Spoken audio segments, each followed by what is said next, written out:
Boomer, you okay? Hang in there. I hope reviewing this game will get rid of this blasted mask. If it wasn't obvious enough, welcome to Majora's Mask.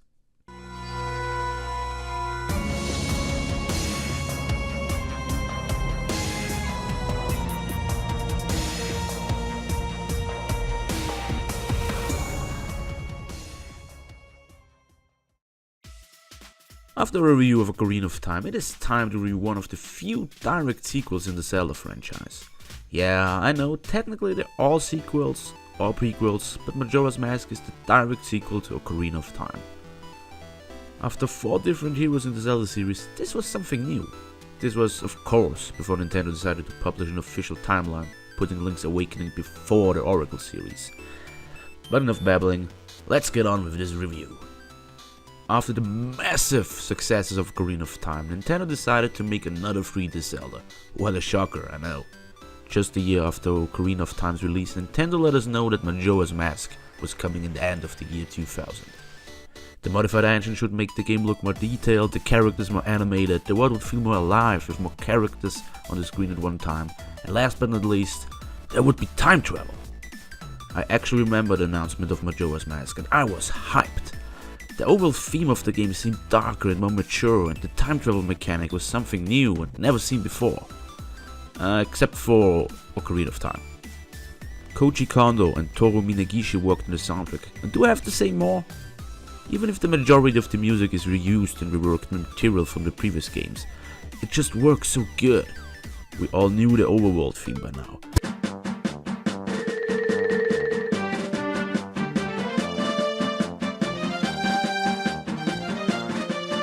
But hearing it in a remastered version on the N64 was something else. The game sold over 3 million copies. With its 3DS remake, it sums up to 5 million copies in total. Reviewers and press give the game mostly positive reviews, only criticizing the game's focus on minigames and side quests. As of today, the game has a 9.9 rating on IGN. Not that I rely on something like that. For some, it was just a quick cash grab on Nintendo's side, riding on the popularity of Ocarina of Time. For some, it's the best Zelda game out there. But enough of the boring details, let's get to the game itself. Majora's Mask starts with our hero, Asbot, after he defeated Ganondorf and saved Hyrule. He sets out to find a lost friend. Wait, did you hear that? Wasn't that the sound Navi makes? Are you telling me he's looking for Navi? That annoying little piece of shit? What the hell, man? Never mind. His journey leads our hero to the land of Termino, where this guy here, the Skull Kid, goes full Grand Theft Horse on him. Except for the creepy mask, he doesn't look that intimidating. Why does he walk like he shed his pants? A short chase later, Asbot confronts the Skull Kid, which uses his evil mumbo jumbo to turn Asbot into a Deco Scrub. And that scene is kinda trippy and creepy. But Asbot seems pretty chill with being turned into a Deku. We're also introduced to Turtle, this game's sidekick. But she isn't even half annoying as Navi was. And she does feel more like a character on her own than a blinking, screaming hint system. Due arrives in Clock Town, and we get to hear what may be the most iconic quote in the whole Zelda series. "You've met with a terrible fate, haven't you?" This comes right before "It's dangerous to go alone, take this," and "I am Error." We meet another familiar face from Ocarina of Time, the Happy Mask salesman. He tells us that the Skull Kid stole a precious and dangerous mask, Majora's Mask. We also learned that to return to our normal form, we have to get our Ocarina back and retrieve Majora's Mask for the Happy Mask salesman. But hang on, is that Mario? What the hell did you do to Mario, you monster? I'm not going to help your shit. Of course we have no other choice, because besides the Skull Kid's shenanigans, also this is going on in Termino. The Carnival of Time approaches and the whole town is preparing for it. And let's not forget this thing. Jesus, just look at that! Tell me you wouldn't freak out if a thing like that would show up in the sky. Honey, I think something's wrong with the moon. Let's make him Termino. Great again. Shut up and bring me my beer. 3 days left until that monstrosity crashes into Earth and destroying all life. Aspert and Tuttle search Clock Town for help. And can I say this? I love Clock Town. Every character in it follows its own day-to-day schedule. The different shops are only open at specific times. The town square itself progresses over time. It just feels so alive. With the help of this old guy, Aspert learns the Skull Kid's whereabouts. The Clock Tower. We also get this moon tier. In my opinion, it looks more like moon chiz, but who's asking me? After the door to the clock tower finally opens, we can finally confront the Skull Kid and... yeah, we are too late. But do not fear! With our mighty Ocarina of Time back, we can reverse time and give this another go. Just after Tattle's brother, Tile, tells us something about 4 different sages, guardians, that needs to be brought to town. Back on the first day, the Happy Mask salesman sticks to his promise and teaches us the Song of Healing to get rid of our Deku form. Wait, so it's that easy? Alright Boomer, hang in there.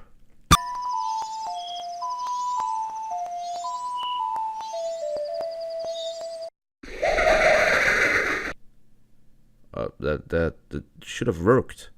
Ha ha ha, I tricked you. I don't have a soul to possess. But why? I was bored. You asshole! I show you bored. Don't you dare to shut me down. Of course I have to talk about the masks in Majora's Mask. During his journey, Aspert will collect 2 more transformative masks. The Goron and Zora mask. And just look at those transformations.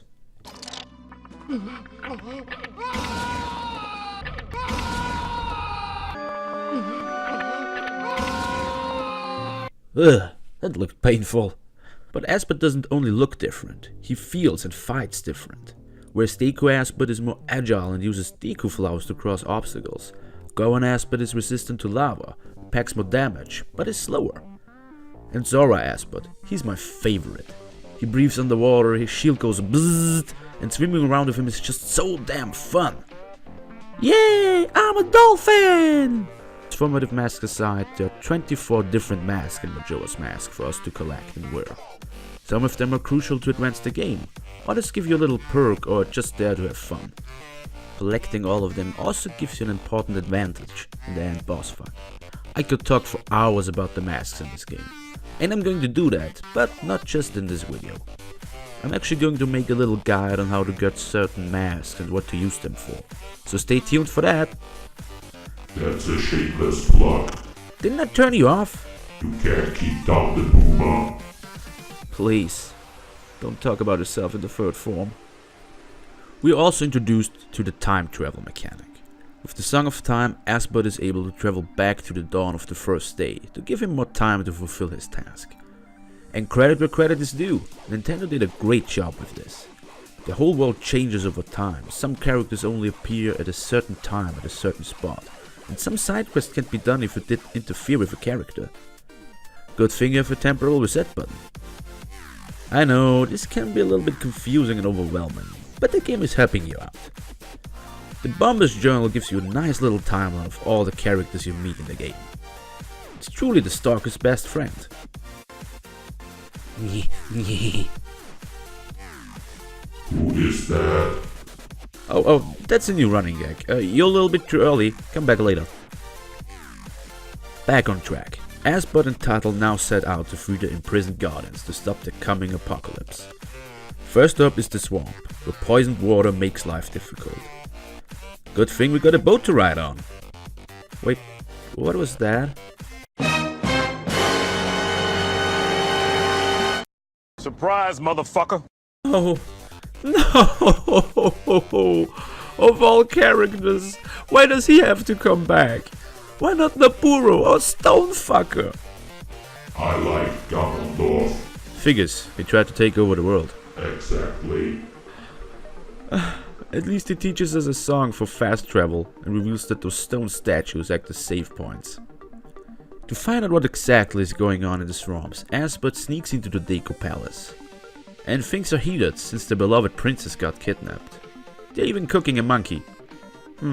Different culture. I don't judge. And now we finally tackle our first dungeon. As the number of regions suggests, there are 4 different dungeons in Majora's Mask. I know, this may not sound like much, but after you beat one dungeon, even if you know where to go next, you have to find a way to get there. And even if the dungeon is right in front of your nose, you have to figure out a way to get in there. Sometimes you have to learn a song. Well, you always have to learn a song. Or you have to get the next transformation mask. Well, you always have to get the next transformation mask. Well, it sounds easy, but it gives you more depth into the region's characters, how they are affected by the coming end of days. You get more invested into them. You want to save them. And since you are transformed into Goron, a Deku or a Sora, you belong to these people. You're not saving any boring city. You're saving your home in a way. Back to Espert. After he propelled and puzzled his way through Woodfall Temple, he faces Odolwa. Yay! Our first boss battle! And believe it or not, here's the first bone I have to pick with this game. The end bosses of each dungeon aren't exactly hard. Except for this fishy mother trucker. Stop swallowing me, you metallic piece of shit! It doesn't seem like they pay too much thought to them. Look, here's a giant dude with a sword. Or how about this? Giant worms. We haven't seen that in a Zelda game before. And Boomer, look! A robot! Finally, Do you know him? that's racist, man. Oh, okay. Strange enough, some of the mid-bosses would have made for great end bosses. Just look at Gomez from the Stone Tower. And yay! Take a look at this! A giant eyeball! Nintendo's Oculofast strike again. Boss! I got this awesome character idea for the next boss! How many eyeballs does he have? 2. But they're giant. No. I want eyeballs. I want giant eyeballs. You're fired. With Odolwa's spirit freed and the princess returned, the Deku people are saved. Well, only until you play the Song of Time again, returning everyone back to horrible. Oopsie. Let's see what's going on in the mountains. Oh. Snow and starving Gorons. Let me guess. Yay! The second dungeon is an ice temple. I hate ice dungeons. Enough said. Other than that, it's okay. Melting ice and rolling around this Goron ass, but is actually quite fun.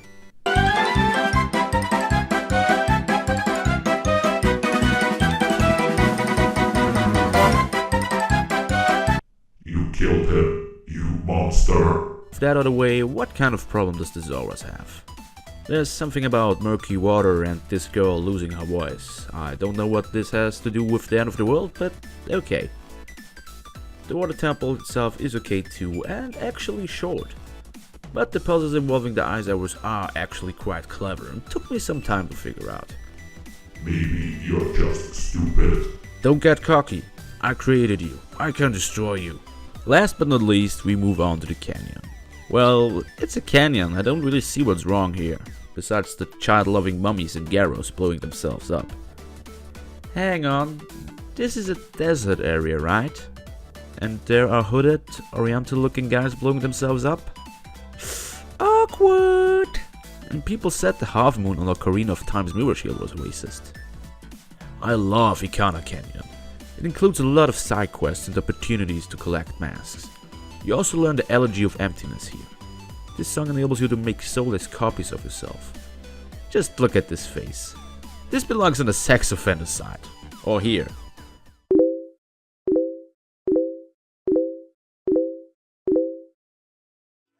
Ikana Canyon also holds my favorite dungeon, the Stone Tower.